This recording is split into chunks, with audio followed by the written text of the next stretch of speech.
की राजधानी रायपुर के माना तोता में एक और तस्वीर हम आपको दिखाने की कोशिश कर रहे हैं। यहाँ दिव्यांगत पंचायत शिक्षक अनुकंपा संघ के लोग यहाँ पे बैठे हुए हैं, जिनके पति या पिता नहीं है। वो लोग बूढ़ा तालाब में लगातार जो है पिछले एक साल से लगभग एक साल से वो धरना देते नजर आ रहे हैं, परंतु उनके जो अध्यक्ष हैं उन्होंने काफी लंबी लड़ाई लड़ी, परंतु सरकार से उनकी लगातार बात होती रही, सरकार ने उनको उम्मीद भी जताया, परंतु उसके बाद ऐसा क्या हुआ, उन्होंने बूढ़ा तालाब से अपना धरना समाप्त कर दिया और उसके बाद अब माना तोता मैदान में धरने पर बैठे हैं। तो क्या कुछ कारण है, हम जानने की कोशिश करते हैं और उन तक पहुंचते हैं और उनकी बातें आप तक पहुंचाने की कोशिश करते हैं।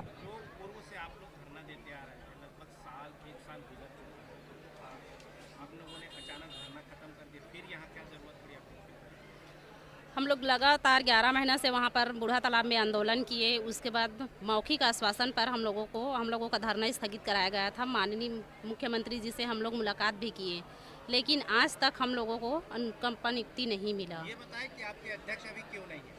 हमारी प्रांत अध्यक्ष भाग गई। क्यों? अब वो क्यों भागी है इस मैटर को मैं नहीं जानती, लेकिन अभी तक किसी को नियुक्ति नहीं मिला है। क्या सरकार से कोई बातें हो गई उनकी, इसलिए चले गए क्या? प्रांत अध्यक्ष के रवैया से तो हम लोगों को यही लग रहा है कि वो डील में भाग गई। मैडम, आपके अध्यक्ष नहीं है आपको सपोर्ट करने के लिए, फिर आपकी मांगे कैसे पहुंचेगी सरकार तक? मेरे संगठन के द्वारा फिर से एक बार नया प्रांत अध्यक्ष का चुनाव किया गया, इसलिए मैं आज प्रांत अध्यक्ष हूं और अनुकंपा नियुक्ति की मांग को लेकर फिर से एक बार हम लोग आंदोलन करने के लिए यहां पर बाध्य हो गए। मैं पूरे 900 परिवार के प्रतिनिधित्व कर रही हूँ। 900 लोगों की संख्या लेकर के आप यहाँ पे धरना स्थल में फिर आ गई हूँ। क्या बातें हुई थी पिछले बार जिसकी वजह से आपने खत्म किया हड़ताल, और फिर क्यों आना पड़ा, जरा बताएं। वहाँ पर माननीय मुख्यमंत्री जी हम लोगों को बुलाए थे कि आप लोगों को कलेक्टर दर में देंगे, और योग्यता के अनुसार वहाँ पर बात हुआ था मंत्री जी से कि जिन लोग D.Ed B.Ed किए हैं उन लोगों को शिक्षक बनाएंगे। बहुत सारी ऐसी जगह है जैसे कि आत्मानंद की स्कूल है, वहाँ पर कलेक्टर दर में दे रहे हैं D.Ed B.Ed वालों को टीचर पोस्ट में। ये सब वहाँ बातें हुआ था, और जिन लोगों को पढ़े लिखे नहीं हैं उन लोगों को प्यून के पोस्ट देंगे और लिपिक का भी पोस्ट देंगे कलेक्टर दर में। इस तरह से वहाँ बातें हुआ था। पूरा लिस्ट बन के माननीय मुख्यमंत्री के सामने पेश किए थे, उस लिस्ट पर क्या कार्रवाई? उस लिस्ट पर आज तक कोई कार्रवाई नहीं हुई है। अगर कार्रवाई होता तो हम लोग पूरा 900 परिवार यहाँ पर फिर से एक बार नहीं आते। इस बीच आपके जो प्रांताध्यक्ष थे उनसे आपकी चर्चा हुई है? हाँ, चर्चा हुई है। प्रांताध्यक्ष हम लोगों के जितने लोग हैं सबके नंबर को वो ब्लैक लिस्ट में डाल दी। 1-2 बार उनसे बातें हुई, वो बोली कि मैं लिस्ट दी हूँ सभी लोगों का, लेकिन जब हम लोग उनसे सवाल करते गए तो हमारी प्रांताध्यक्ष सभी लोगों का नंबर को ब्लैक लिस्ट में डाल दी। एकाएक उनका गायब होना, एकाएक से गायब होना, तो आप इसको किस रूप में देख पा रहे हैं? अब इसी रूप से में देखेंगे कि प्रांताध्यक्ष चोर है। अब आप क्या कदम उठा रहे हैं?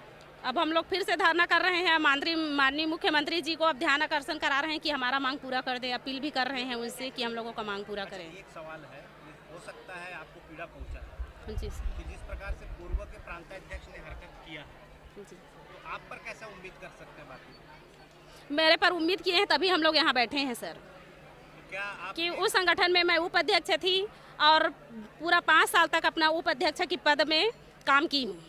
इसलिए मेरे संगठन मेरे पर एक बार फिर विश्वास कर मेरे को प्रांताध्यक्ष बनाकर एक बार आंदोलन करने के लिए फिर हम लोग यहाँ पर उपस्थित हो गए। अब मैं अश्वनी सोनवानी, जांजगीर चांपा से। है तो केवल धोखा है और ढकोसला है। ये पूरी तरह से ठगेज सरकार है जो हर एक वर्ग को ठगते है। आप सोचिए, ये जो दिवंगत महिलाएं हैं पिछले 5 साल से लगातार आंदोलन कर रही है। ये ऐसा नहीं कि आज मुंह उठा के आ गई और बैठी, ऐसा नहीं है। और सरकार को ये नहीं पता है कि इनकी मांगे थी। जब वो विपक्ष में थे उस समय उन्होंने आश्वासन दिया था, इन बहनों के सर पे हाथ रख के आश्वासन दिया था कि हमारी सरकार बना दो और सरकार अगर बनती है तो आप लोगों की मांग को पूरा किया जाएगा। मुख्यमंत्री जी खुद बुलाते हैं अपने सीएम हाउस में और उसके बाद आश्वासन भी मिला इन लोगों को, लेकिन आश्वासन सिर्फ ठीक उसी प्रकार आश्वासन मिला है जिस प्रकार से अन्य कर्मचारी संगठनों को भी आश्वासन दिया गया। आज मैं आपको बताना चाहूँगा, रोजगार सहायक जिनको छत्तीसगढ़ में 5,000 6,000 मिलता है, मध्य प्रदेश में 18,000 रुपये मिलता है। एक ही काम के लिए, एक ही प्रकार की योजना के लिए हमारे साथियों को छत्तीसगढ़ में कम वेतन दिया जाता है। रसोइयों की बात करें, 2000 रुपये भी उनको वेतन नहीं मिलता, और मध्य प्रदेश में 4000 रुपये से अधिक वेतन मिलता है। इतना साधन संपन्न राज्य होने के बाद भी एक छोटी सी मांग, बताइए इन दीदियों का जो हस्बैंड थे वो चले गए, इनके सर के ऊपर से, इनके बच्चों के सर के ऊपर से उनके पिताजी का साया छूट गया। तो सरकार इतनी मार्मिक, क्या उनके दिल में इतनी छोटी सी चीज़ नहीं है कि वो छोटी सी चीज़ उसको उस मांग को वो पूरा नहीं कर पा रही है। सर, आपके यहाँ आने का उद्देश्य क्या है? जी, मैं आपको बताना चाहूँगा, छत्तीसगढ़ संयुक्त अनियमित कर्मचारी महासंघ लगातार कर्मचारियों से संबंधित हर मामले को लेकर आवाज़ उठाता रहा है। मेरे साथ 50 संगठन के लोग जुड़े हुए हैं, 50 प्रांताध्यक्ष जुड़े हुए हैं। उन संगठनों को मैं लीड करता हूँ। लगभग 2.5 लाख कर्मचारी मेरे साथ जुड़े हुए हैं, और दीदी लोग भी मेरे साथ लगातार जुड़े हैं। हमारा लगभग पिछले 2.5 साल में 25 बार आंदोलन हो चुका है। इन 25 बार जब भी आंदोलन करते हैं तो दीदी लोगों का जो मांग है, उन मांग को हमेशा हम अपने ज्ञापन में शामिल रखते हैं। तो इसलिए हम आज भी जो है इनका समर्थन में आए हुए हैं।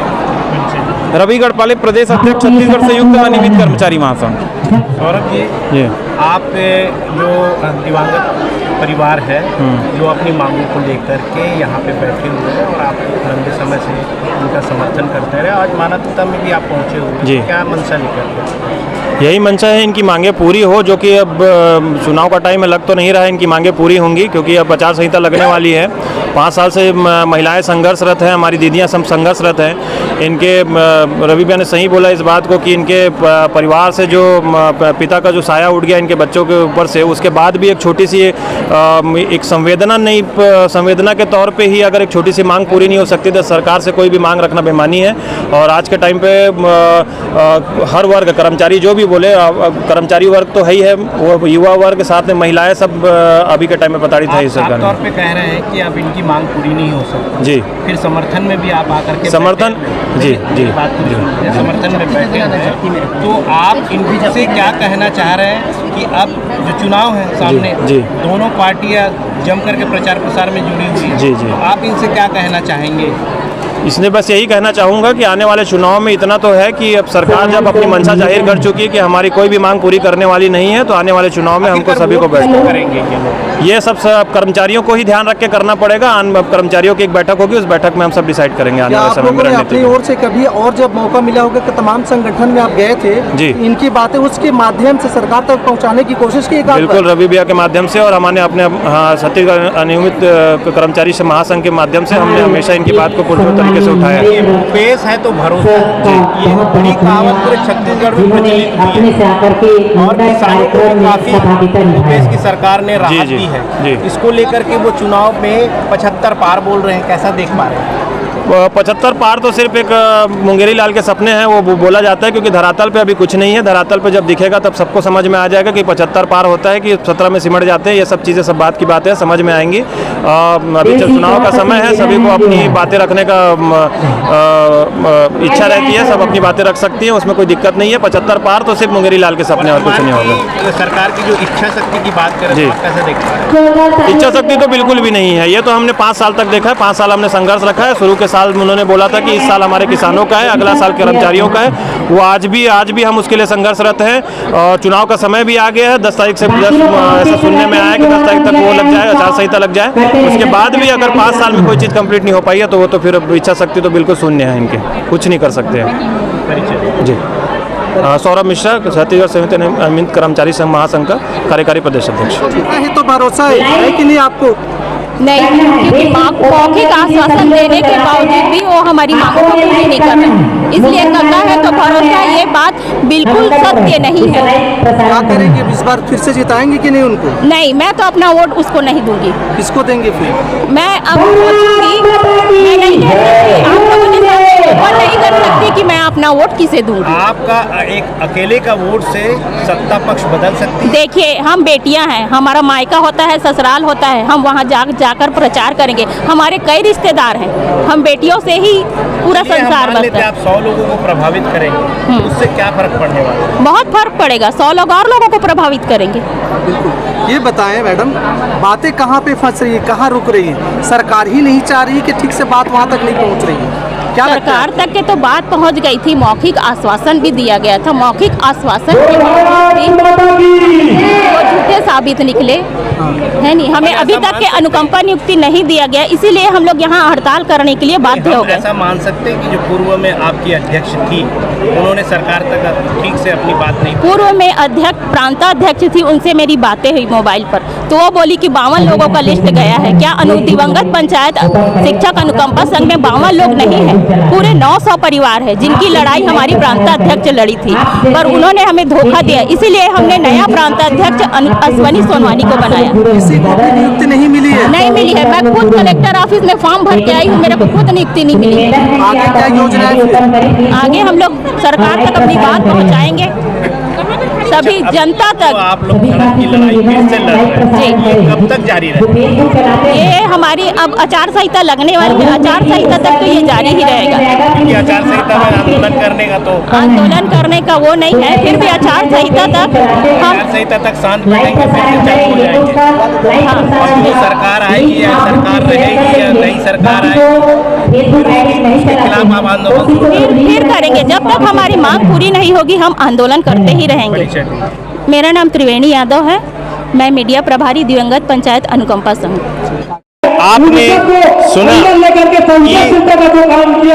दिवंगत परिवार की अनुकंपा नियुक्ति की जो महिलाएं हैं यहाँ बैठी हुई हैं अपनी मांगों को लेकर के, जब हमने इनकी बातें जानने की कोशिश की, पुराने जो अध्यक्ष थे उनके बारे में भी जानने की कोशिश की, तो इन्होंने साफ तौर पे कहा है कि पुराने जो हमारे प्रांताध्यक्ष थे उन्होंने हमसे धोखा किया है और इस धोखे से नाराज फिर से परिवार के जो सदस्य हैं यहाँ मानवता मैदान में धरने पे बैठे हैं, सरकार के खिलाफ हल्ला बोलते नजर आ रहे हैं। कौन सी सरकार फिर से बनेगी? क्या भाजपा की सरकार बनेगी या कांग्रेस की सरकार बनेगी? ये भविष्य ही तय कर पाएगा और इसका जवाब भविष्य ही दे पाएगा। जो भी सरकार आएगी आखिरकार इनके भविष्य का क्या होगा ये आने वाला वक्त ही बताएगा। तो इस प्रकार की खबरों के लिए हमारे साथ बने रहें, देखते रहिए।